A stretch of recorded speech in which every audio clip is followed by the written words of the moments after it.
අයිබෝන් අපි හරියටම දැන් දවස් 3කට විතර කලින් වාහන ඔක්ෂන් එකක් ගැන වීඩියෝ එකක් කරා. අපි බයික් ඔක්ෂන් එකක් ගැන වීඩියෝ එකක් කරා. කුරුණෑගල තියෙන ඊට පස්සේ වාහන ඔක්ෂන් ගැන රජයේ වාහන වෙන්දේසි පැලවත් එකක් ගැන වීඩියෝ එකක් කරා.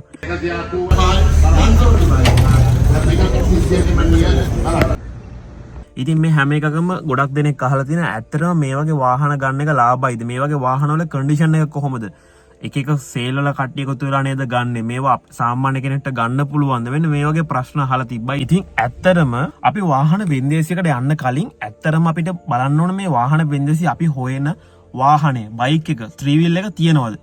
මේ වගේ නිෂ්පාදිත වර්ෂයක් අපි හොයන 2020 වගේ කරන මේ වගේව තියනවද?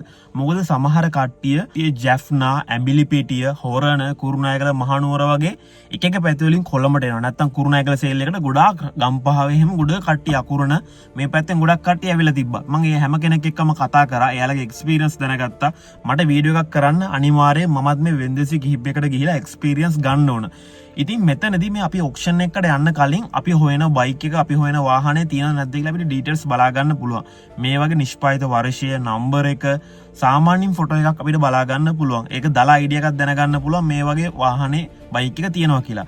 සාමාන්‍යයෙන් මේ ඔක්ෂන් එකක් තියෙද්දි සාමාන්‍යයෙන් දවස් 3ක් විතර ඩේට් එකක් දානවා. පළවෙනි දවස් 1 2 වගේ ඇතුළත වාහනේ අපිට ගිහිල්ලා බලන්න පුළුවන්. ඊට පස්සේ අවසාන දවසේදී තමයි මේ ඔක්ෂන් බිඩ් එක බිඩ් කරන්න ආරම්භ කරන්නේ. වෙන්දේසිය ආරම්භ කරන්නේ. ඉතින් අර පළවෙනි දවස් දෙකේ අපිට පුළුවන් හොඳට උදාහරණයකට තමයි මේ කුරුණෑගල වෙන්දේසියේදී බයික් වගේක් තිබ්බා. මේ Honda Dio බයික්